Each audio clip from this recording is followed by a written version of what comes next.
So welcome again to the P2P Orders VILT session. I hope I said good afternoon earlier, not good morning. Sometimes I get it messed up, especially now with less than a week before go live.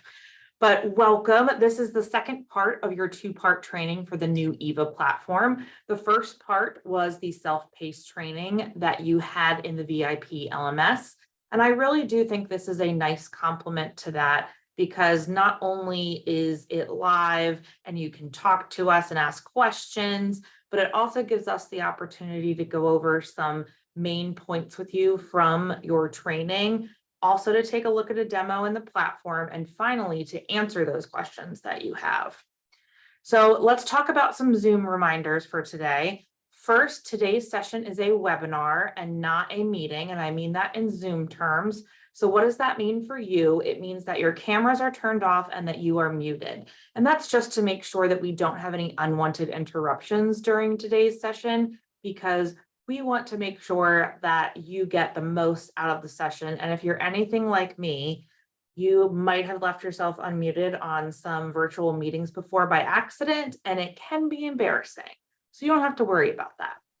There are still two ways that you can interact with us today. The first one is the chat feature, which you all have been using so beautifully to say good afternoon to us, and letting me know who you are, and just doing the awesome comments that you've been doing.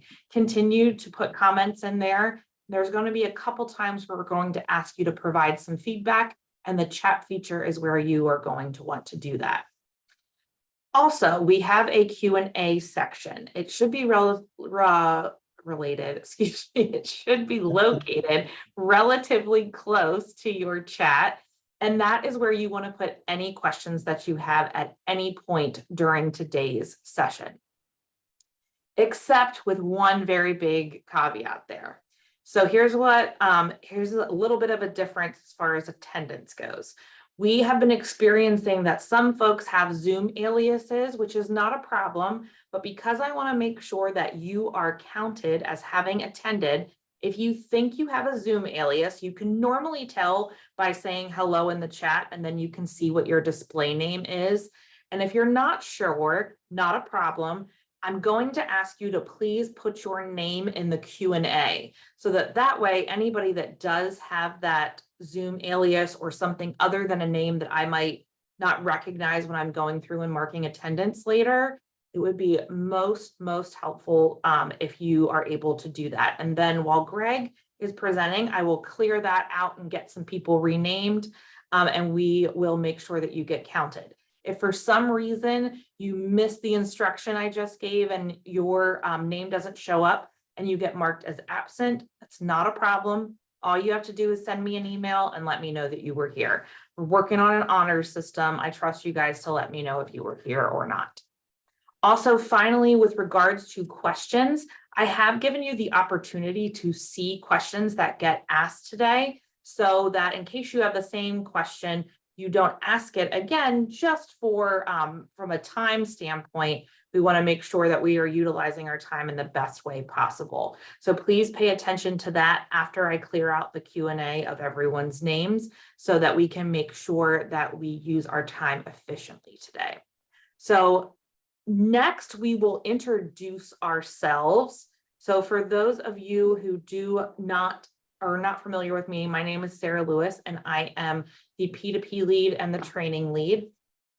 I am very honored to be in both positions, but I am especially excited to be the training lead because that is really where my passion is, especially when it comes to training people about software, because I know it can be intimidating. I know it can be nerve-wracking. I know it can make you anxious, sometimes frustrated. So really my job and the job of the training team is to make sure that you feel a little bit more confident going into the new platform, especially since it's one that's being replaced with a 20-year-old platform that we're all been used to using, some that entire 20 years. So we want to make sure that you feel confident, and also that you feel supported, because not only are we offering training now, but we will also be offering training after go live. Might not be right after go live, because we want to be available to support you and answer your questions that you might have, but we will still be available and hopefully get some VILT sessions back on the schedule. So hopefully you get a lot out of today's session. So I've talked enough. I will pass it back to Greg. He will introduce himself and go over a presentation with you, and then I will see you back when we do the demo. Take it away, Greg. Thanks, Sarah. Like Sarah was saying, my name is Greg Pratt. I have been with actually in-state service for over 22 years. So I am one of those original people that sort of cut my teeth on EVA many, many years ago. And I would like to say before Sarah gets off here that we have 36 questions already. I think that's a record. I don't know. I haven't been in all the other classes, but if that's a record, we should qualify for something. I think it's folks putting their name in. So hopefully by the time it gets to the demo, I'll have everything cleared out and we'll just have questions remaining. Okay, but we still get something for all the questions we get, right? Cool. That's what I thought. Great. But anyway, I have been in state service for over 22 years. As I said, I've been with the Department of General Services, and I'm an account executive in the western portion of the state, and I deal mostly with local governments. So I'm not sure what the makeup is of today's group, but I know we do have local governments as well as state agencies. So the information we're going to provide is going to be based upon how state agencies should see stuff. So just keep that in mind. We're going to be talking mostly about what state agency folks would do. All right, we're just going to jump right in here. We'd like to start off today's session with a few poll questions. The first question is, which of these describes your role in EVA? Which of these describes your role in EVA? You are able to pick multiple selections if you think you serve in more than one role, and we're going to give you about 30 seconds to lock in your answer. So the lunch Jeopardy music. I know, right? And the lunchtime slump has not seemed to happen yet because we're already at 82% participating, Wow. which means now 84, 106 out of 126 have participated in the poll. So if we could get up to 90, that would make me super happy.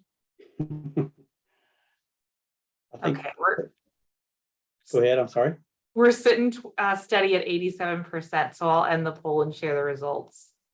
Okay. Well, it looks like the majority of folks are like me in my former roles, requisitioner. We also have some requisition approvers, a few managers, and a few admins. So that looks about par for the course. The other ones I've done, that seems to be about the same. So thanks for sharing that with us.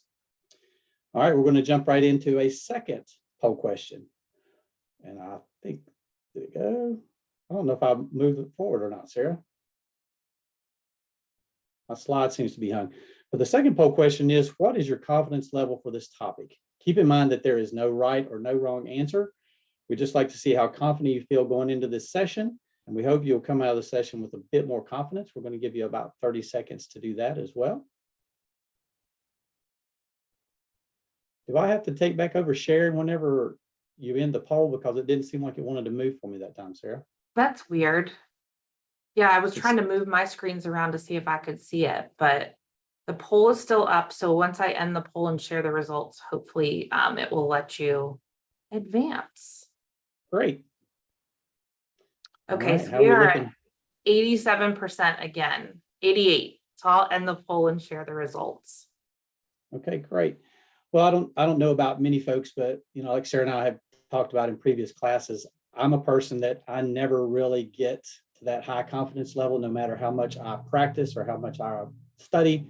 I'm always that person that's sort of in the middle. And I think if I say that I'm got a high level of confidence, I'm probably going to jinx myself. So I don't do that. So looks like most folks are like me. They're in that medium category.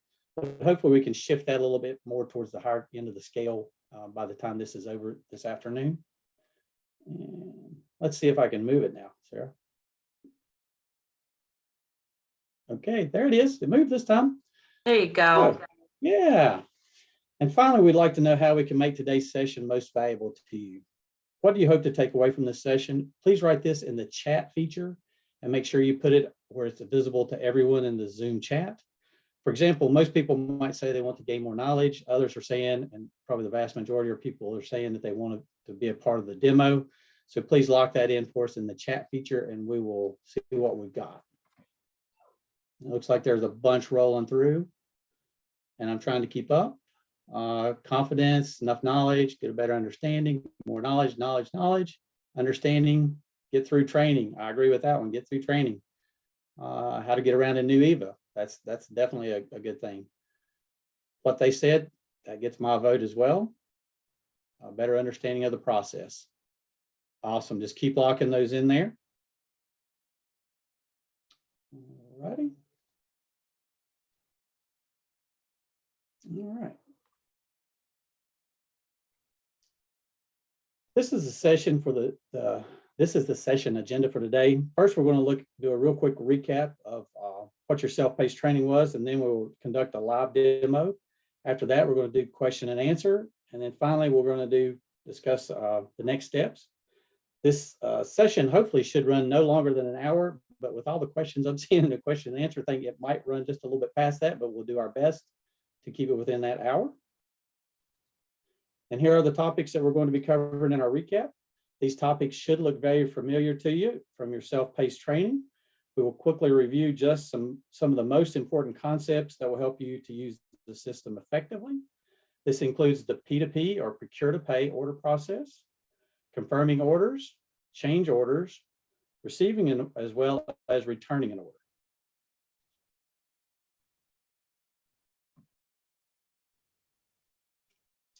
All righty, here are the main steps in the procure to pay order process. Step 1, when a requisition is fully approved, meaning that it has been approved by all approvers in the workflow, the status changes to ordered. The order status is shared with the supplier in step 2. They will be able to access it from their supplier account. Step 3, this is a completely optional step for your supplier. They have the option to send an advanced shipping notice. This will create a shell document that the buyer can use to submit. Again, this is optional. So if you want your suppliers to do this, you need to reach out to them and have a discussion with them about that. And step 4, the buyer receives the item or services, then creates the receipt. Sorry if you're hearing a beep. I thought I had my notifications turned off, but apparently not. All right. Now we're going to talk about confirming orders. Confirming orders are those orders when a purchase has already been made, and so entering them in EVA is purely for documentation purposes. These orders are buyer facing, meaning that the supplier does not automatically see them or receive them, but they can see them from their supplier account. So it's buyer facing. Just keep that in mind, that confirming orders are buyer facing. Now we'll talk about change orders for a minute.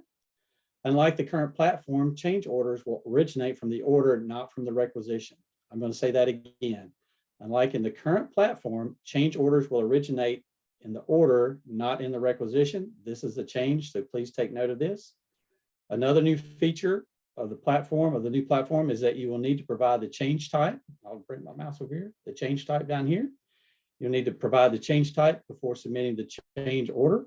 You also have the ability to add a description of the changes right here. We will take a closer look at these during the demonstration, but I was in UAT yesterday and doing some change orders and different things, and that description of changes is great. I really like that feature. Okay. Next, we're going to talk about receiving an order as well as returning an order.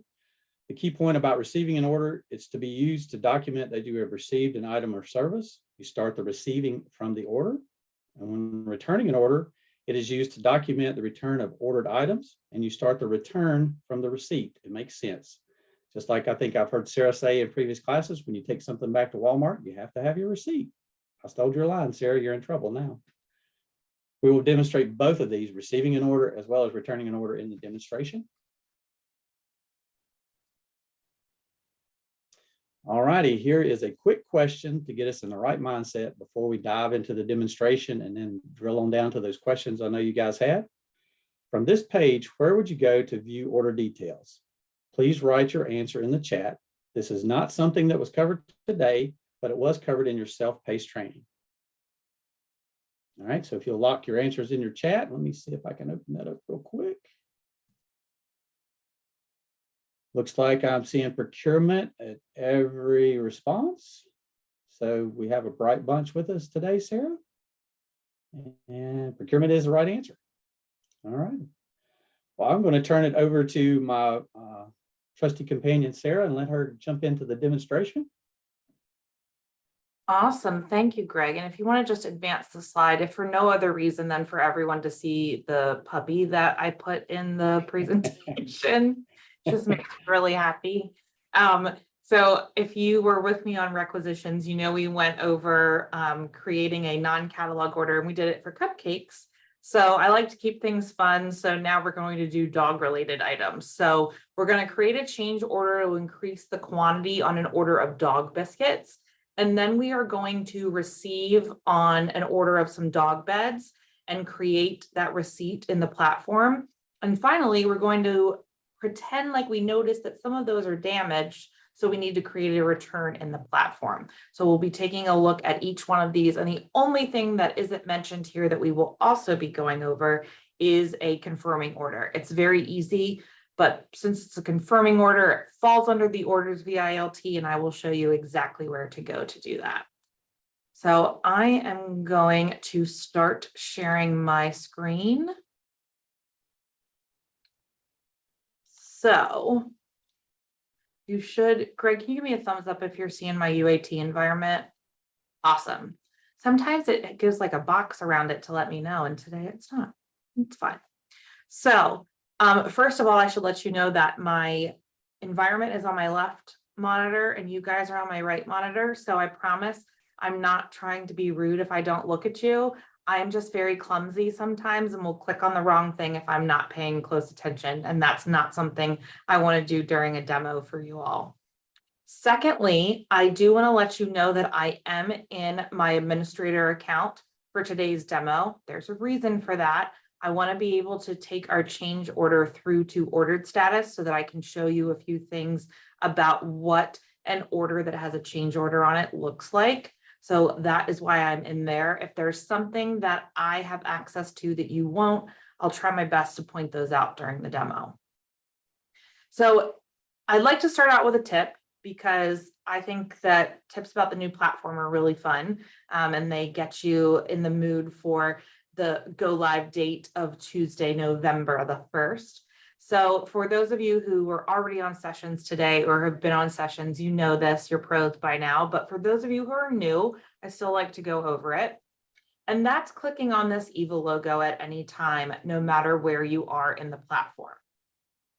I was a buyer prior to this position, and I know that it was always hard to find the return to portal link, depending on what page you were on in the, I can now say old EVA platform since it's no longer current since we took it down last night. So I think this is really cool. You can click on the EVA logo at the top left-hand corner, no matter where you are in the platform, and it takes you to your home page or landing page. And the other cool thing is that this page is fully customizable by clicking on this customize dashboard icon at the top right.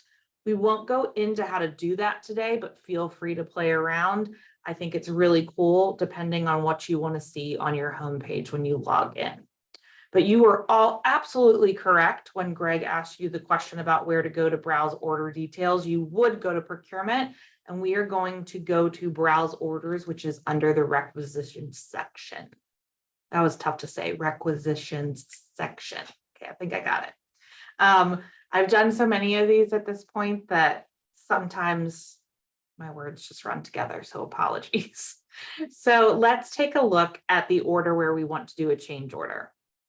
So I have set some up for you. You can see a lot of testing is going on here because I literally set up these test scenarios.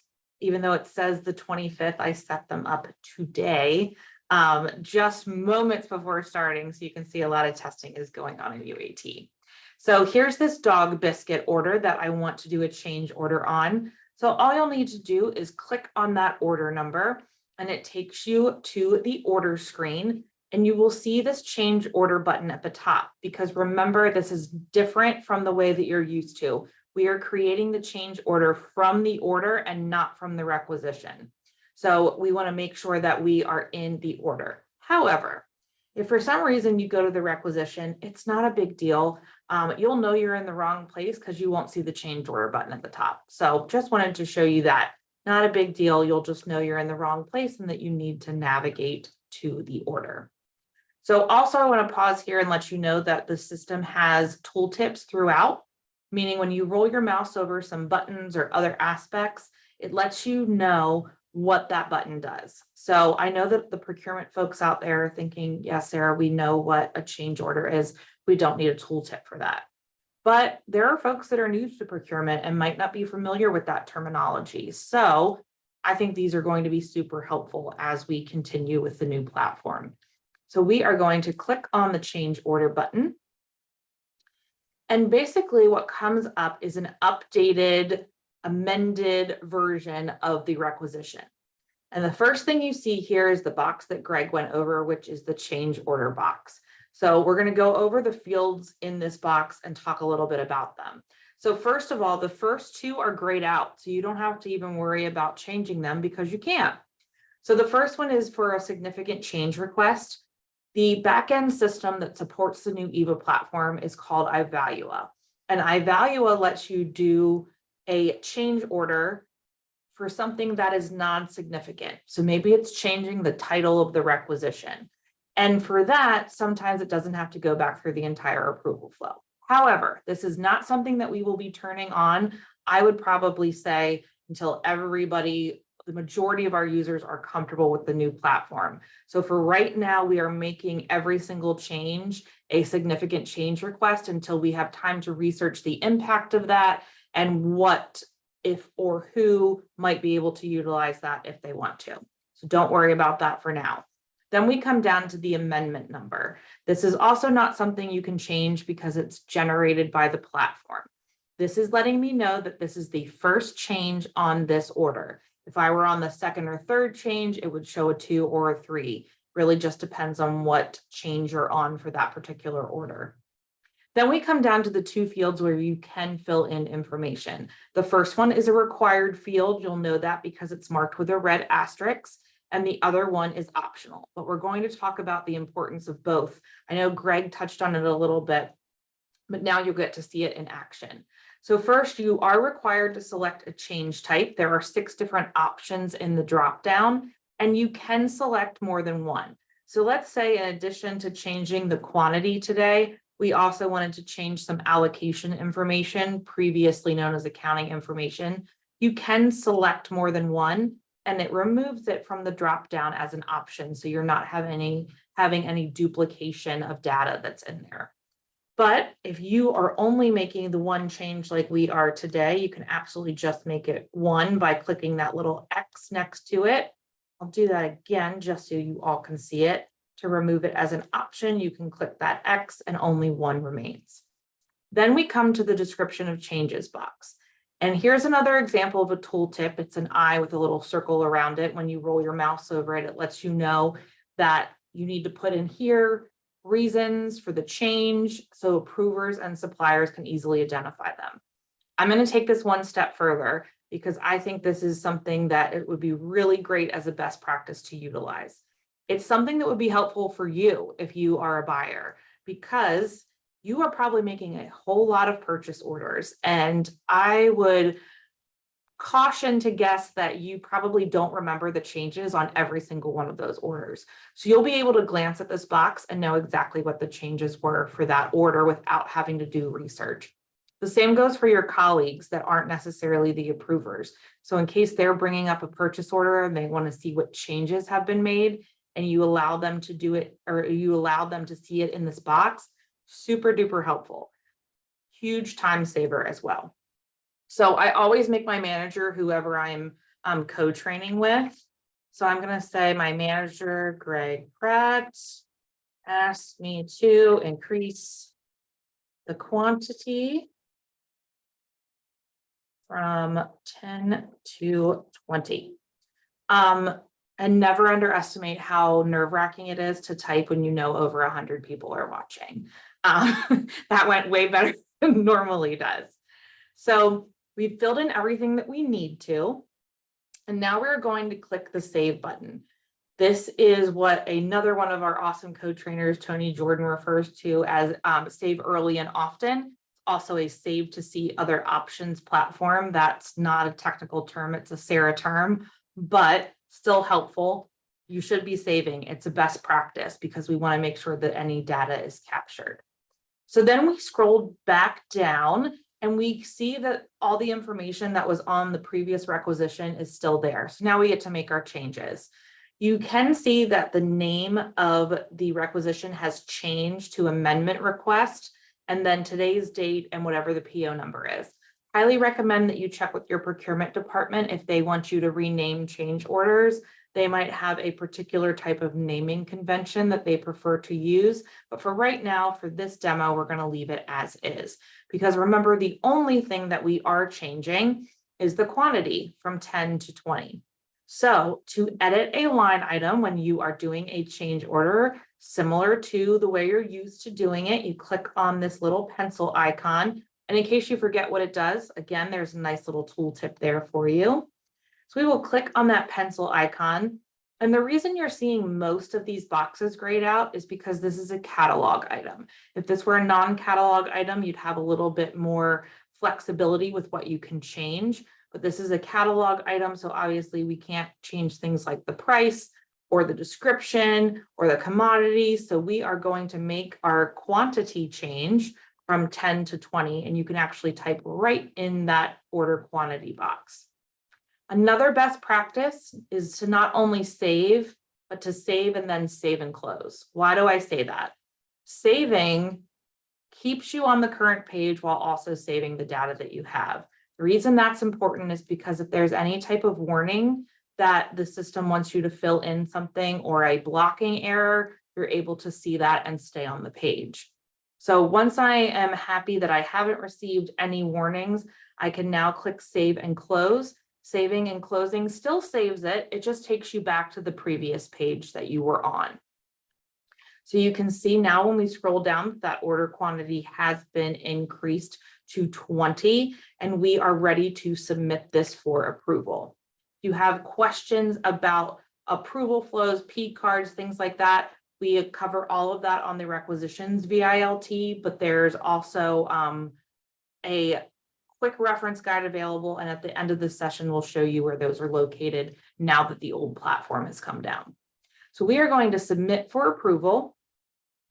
And I do like to go over this part on requisitions as well as orders, just because I think it's important for our approvers out there to be recognized and know that they have an important step in this process.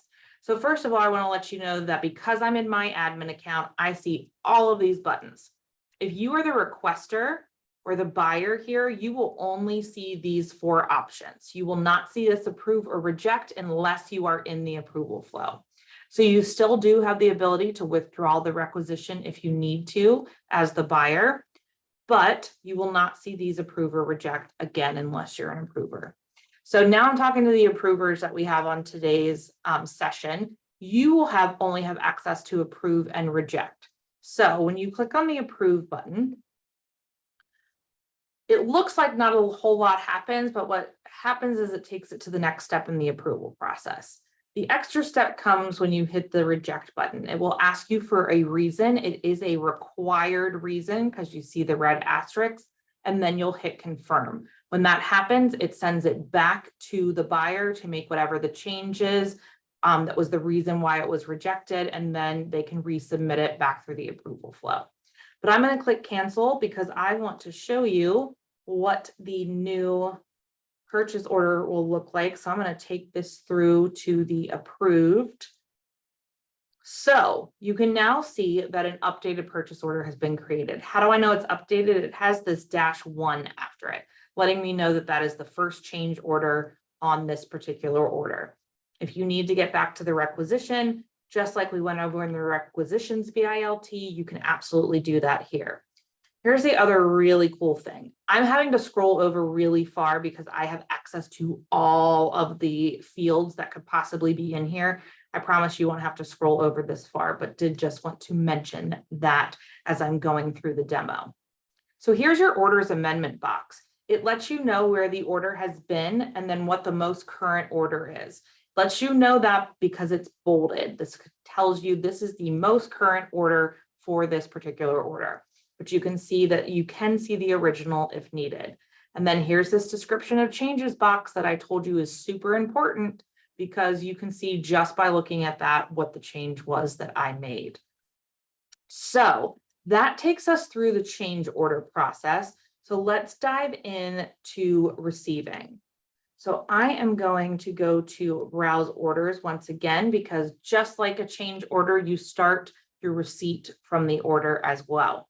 And before we hop into this, I do want to say, I know that in the old platform, it was requisitioning, or not requisitioning, excuse me, receiving was oddly complex. Like it seemed pretty simple, and then there were some nuances about it that made it a little bit difficult.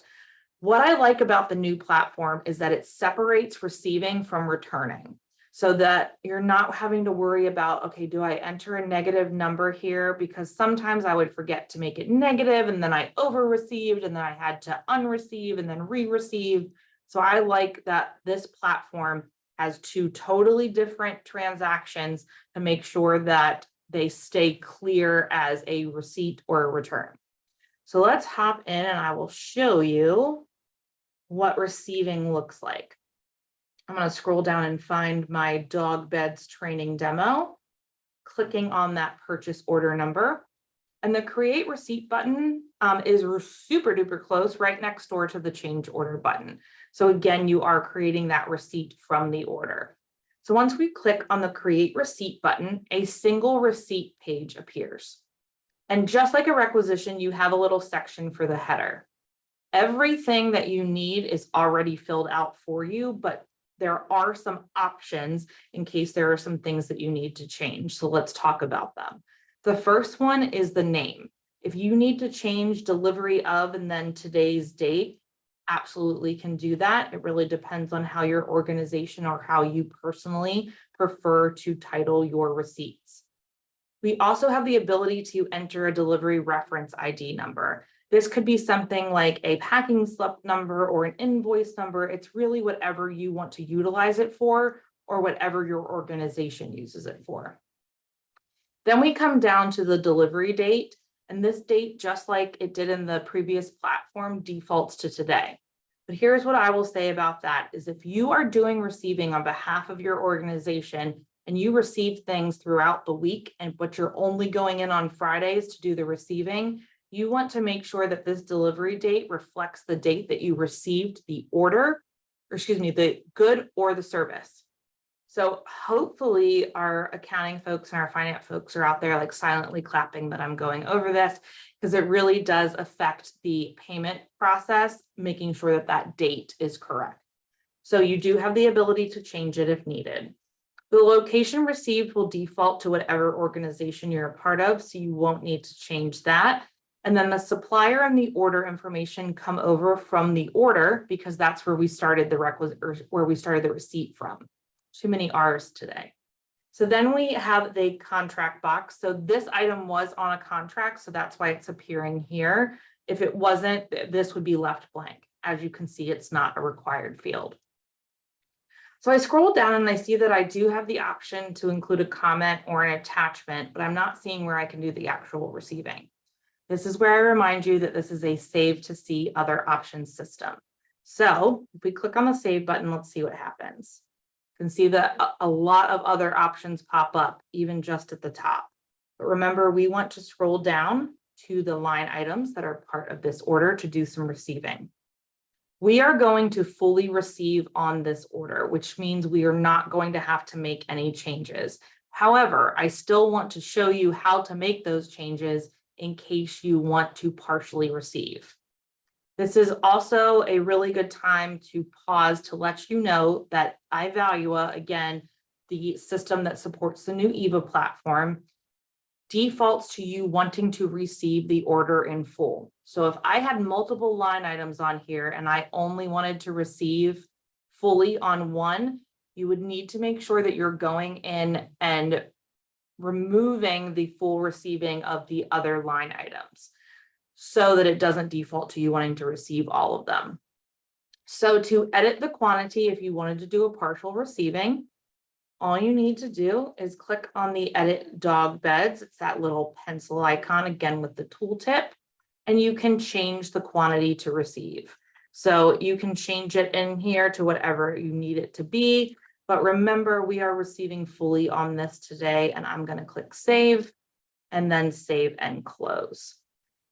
So that is all we needed to do from a receipt standpoint. We want to fully receive, as I've said. So we're going to go back up to the top and we're going to hit the green submit button. And that basically submits the receipt. You might get this pop-up, which asks you to review the vendor. It's not something you have to worry about right now is the short answer here, but Ivalua does have the ability to do performance evaluations for suppliers. It's not something that the EVA team is training on or showing you because it is something that's new and we really want to focus on making sure that you can do business as usual before we look at any new aspects of the system. So all you have to do is click close and it takes you out of there. And you can see that our receipt has been created. So I know I can click create return from here, but the likelihood that you are going to create a return as soon as you create a receipt is lower than if you were just needing to go back in there. So I want to show you where you can access the receipt so that you can make a return. So we're going to pretend it's been a little bit. We want to go back in to browse those receipts so that we can create a return. So here's that receipt that we just created. You want to click on that receiving code and there's that create return button. So you really only have two choices here. So process of elimination, you're going to pick create return. Once you do that, it creates a screen that is very similar to that receipt screen that we just went over. So I'm not going to go over all of these fields again for you in the interest of time, but just know it's set up relatively the same way. So again, I scroll down, I see comments and attachments, but nowhere to actually record my return. So again, save to see other options, save early and often, and then you can see that other options open up. Then I scroll down to the line item, and this is where it's really cool, where you won't have to enter a negative number. The system will calculate it for you because it knows that it is a return as opposed to a receipt. So if I click on edit dog beds to say I want to return 3 of them because they were damaged. And then I also want to point out here that we know it says quantity to receive, and that can be confusing because you're returning, not receiving. Something that we're working on, but in case you forget, you always have the ability to see the return number up here. Returns start with RET, whereas the receipts start with REC. So I know something that bothers me as a type A personality. I wish that said return. This is something we're working on. So for right now, we're suggesting you take a look at the return or the receipt number above where you're currently making the return. So we will click save and then save and close, and it returns us to the return screen. So there are just a couple more button clicks when you are returning an item. The reason there are a couple more clicks is because you are having those button clicks represent actions that are taking place outside of the platform. So first of all, you're scheduling the return. So this probably means that you're letting the vendor know, hey, I need to return these items. Then you are confirming shipping, and that is when you are sending that item back, but maybe the vendor's picking it up. Either way, it's supposed to represent those steps so that you can basically move it along through the process. And then finally confirming the receipt. Somebody asked a really good question yesterday during this session. Why is it confirm receipt instead of confirm return? It's confirm receipt because you are confirming that the vendor has received those returned items. So hopefully that is helpful. So you can see here too, that even though this is a positive number, I'm going to show you what the system does. So let's go back into procurement and browse receipts. And as you can see, here's the receipt, but then here's the return, and there's that negative number that the system has generated because you created a return. It knows that that needs to be a negative number that is removed from the previous receiving that has been done. So that takes us through change orders, receiving, and returning. So finally, the last thing I am going to show you, I'm going to go back to my little EVA homepage here so we can start from the beginning. You're going to think, oh, wow, that was really easy, but unless you know where it is, you're not going to know where to go. So that's why I like to include it in the VILT sessions. So if we go to procurement, And then we go to, instead of create requisition, like we did in the requisitions VILT, we go to create confirming order. And when you do that, it brings up something that looks very similar to a regular requisition, except the type is different as confirming order. You would fill it out the exact same way you would fill out a requisition. It still goes through the approval process, just like a regular requisition would. And like Greg mentioned, even though the vendor does not get a notification letting them know that this order's come through, it's still available for them to access in their profile. And we're hoping that what that will do is eliminate any duplication of orders. But that brings me to the end of my demo. I'm going to keep this up in the background in case folks have questions, and we have about 15 minutes. So in case I need to show you something as related to someone's questions, I can absolutely do that. And while Greg is bringing his screen back up, there were 2 questions that came in as before actually we even started the demo that I wanted to make sure that we cover. The first one is, when will these courses be reflected on the portal as completed? Great question, and thank you for asking, because it's something I didn't go over at the start of today's session. I'm asking that you please give me 24 to 48 hours to update your attendance in the LMS. It's something that I have to go in and manually do. And while it's a pretty easy process, especially as opposed to the certificates, it's still something that takes a little bit of time. And as you know, there's a lot of stuff going on right now. So give me 24 to 48 hours from the end of this session to update that. And then next question is, will buyers have to put in a description of the changes on a change order, or is that field optional? Greg, go for it. I know you know the answer to this one. That one is optional, but it is a good, I would recommend highly using that. So I think I would make that part of my process.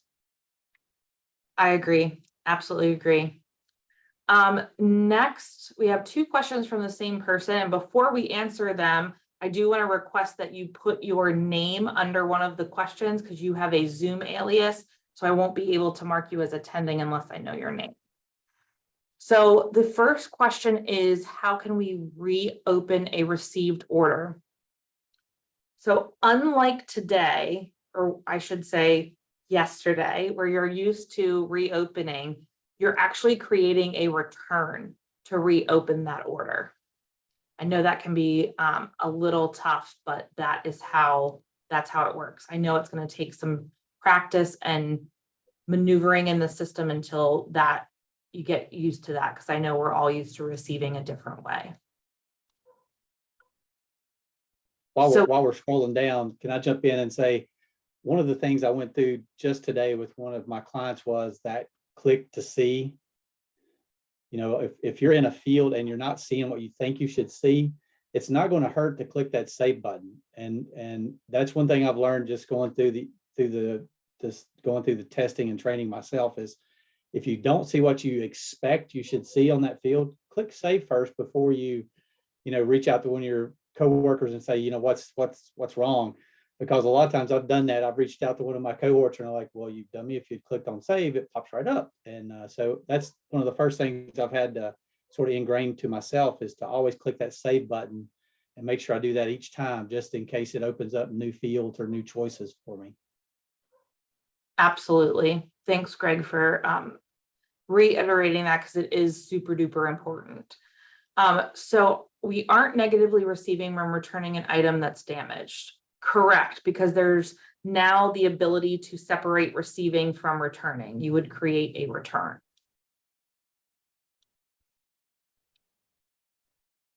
If you make a mistake when receiving an item, how do you correct it? Such as you received 5, but put in that you received 10 in EVA. All you would need to do in that case is create a return and then re-receive on it.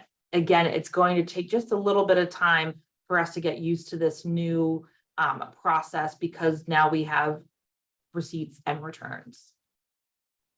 Sorry, Greg, I know I'm like steamrolling through this and I try not to all the time. Oh, no. Hey, I'm okay. I'm okay riding shotgun. If you received an order, but then realized you got the invoice that you need to add a freight charge, do you have to issue a return on the entire purchase order to process a change order? Yes, great question, because that brings me to a point we didn't go over too. If for some reason you need to create a change order that will change the amount or anything really, you will need to do a return prior to being able to do a change order. You always want the order to match the receipt.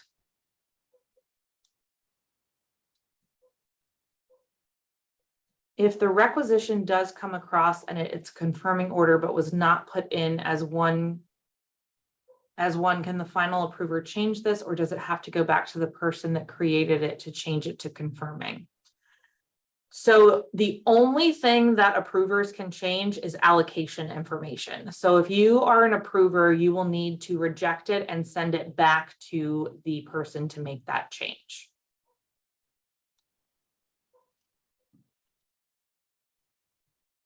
I missed the first training on catalogs. Will it be offered again? The last session on catalogs that it's being offered is tomorrow. If you missed it and want to attend, I think that registration closed for these sessions tomorrow. So you will need to send me an email and let me know if you want to attend, and I can enroll you. Can you explain what a confirming order is again? Greg, I will let you handle this one. It's an example would be, let's say something happened over the weekend and one of your maintenance guys was at your facility and something happened, like a line burst or something, and he went out to the local hardware store and he had a credit card or something and he bought what he needed to buy and said, okay, we'll give you a PO on Monday. And so you come in, the maintenance guy comes to your office on Monday and he says, okay, I've got this, can you place this order to, Blevins Hardware or whatever? And so when you go in and enter it, you would enter it as a confirming order. It's just to document what you've done. And then the supplier doesn't get it. And at least if they do get it, they have to go to their supplier account to see it. And hopefully by seeing that confirming order, do not duplicate language on there, they won't duplicate it. So it's just to cover you, because everything you receive, every expenditure has to have a purchase order that goes with it. So for audit purposes. And so that's just to cover yourself during audit purposes, like if you get a PMR or something like that, just so it's there and it documents what happened. It was off hours or someone had to do it quickly or something like that. Awesome. Thank you, Greg.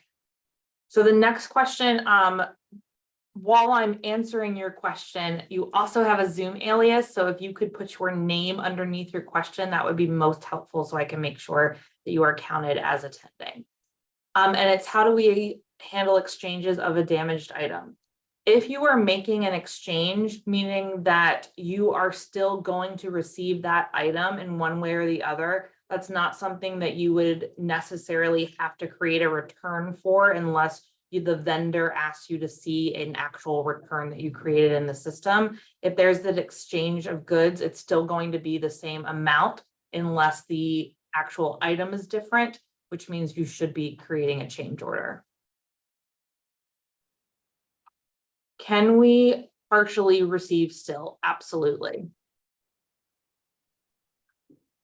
So if we get an order, but we don't receive all of what we ordered 10 and only got 5, how do we receive that? So you would go in and do a partial receiving until you receive the balance of whatever you ordered. I think keep in mind that the way the system's set up, it shows it as being fully received unless you edit it. So you got to edit it for less than full quantity. Absolutely. What happens if damaged items are not required to be physically returned to be credited? How are the confirmations handled?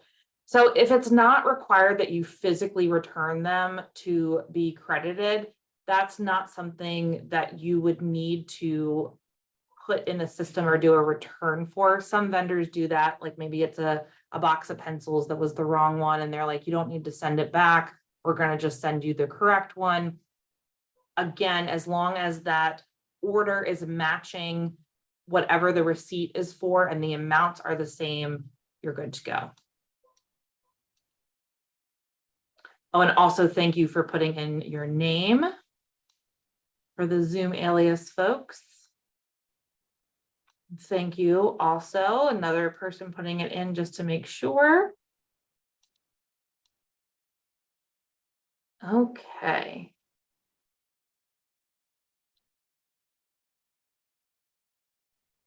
So if the amounts are not the same, so meaning that you are maybe receiving more than what's on the order, you need to go back and make a change order so that it matches.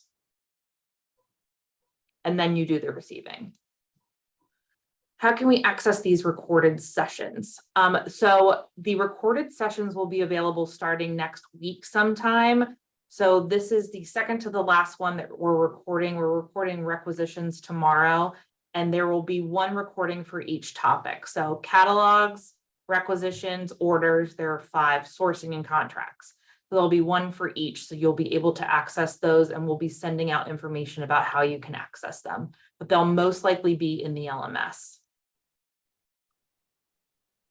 To start a new requisition/order, can we select shop as well instead of procurement? You absolutely can. There, both ways you can start a requisition.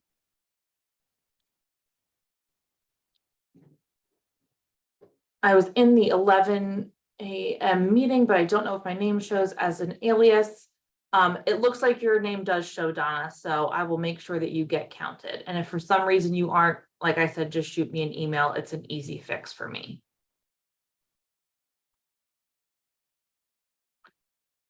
If the invoice is a few dollars different from the PO, do we need to do a change order? Yes, or you need to talk to the vendor and see why it's different. But if there is a valid reason why the total is different, you will need to create a change order. The invoice needs to match the receipt, needs to match the order.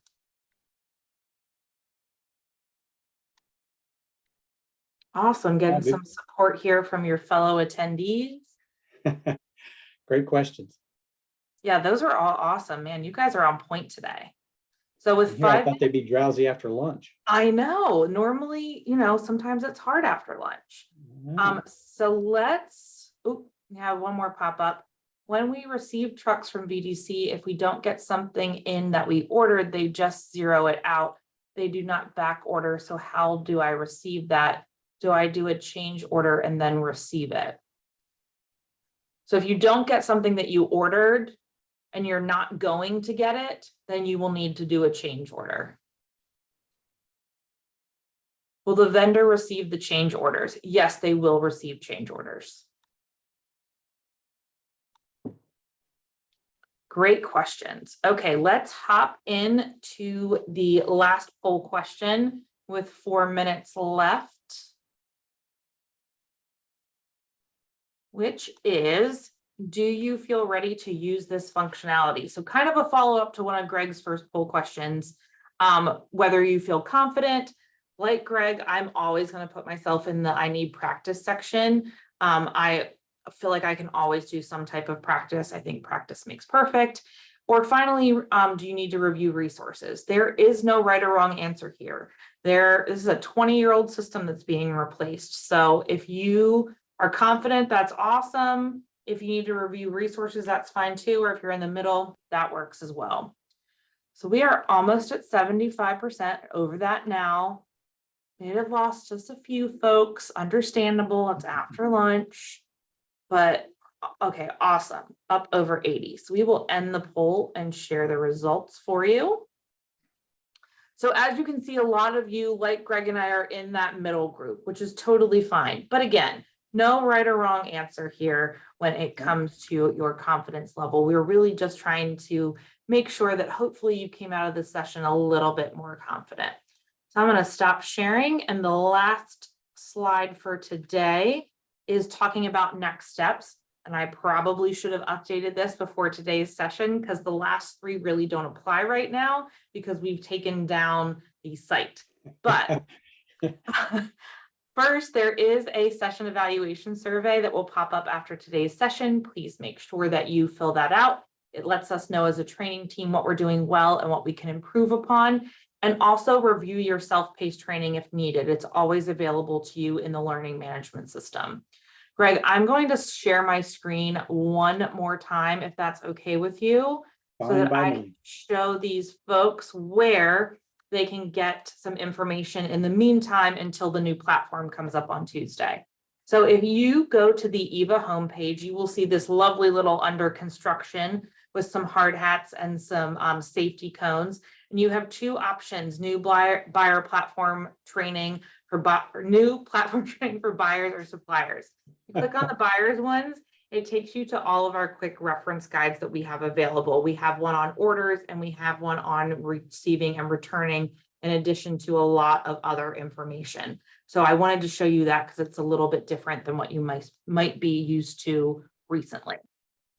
So finally, I just want to say thank you so much to Greg. He's one of my favorite people to co-train with. Don't tell anybody else I said that, but we Says that to definitely, everybody. yep, I know, right? No, but we worked together when I was the EVA person at ABC, and he was my account executive. So it's so nice that I can now call him my colleague at DPS. And the folks at DPS have been extremely busy. So the fact that these co-trainers have offered their time to help me train you all as fabulous end users, I cannot say thank you enough, and that I appreciate them enough. So thank you again, Greg. It is super duper awesome that you do this. Thanks, Sarah. Appreciate you. Of course. And finally, thank you to all of you for attending. I hope you liked today's session. If you have some tomorrow, we'll see you there. Have a great rest of your day. Thanks, everybody. Hang on tight for Monday. Bye now. Bye.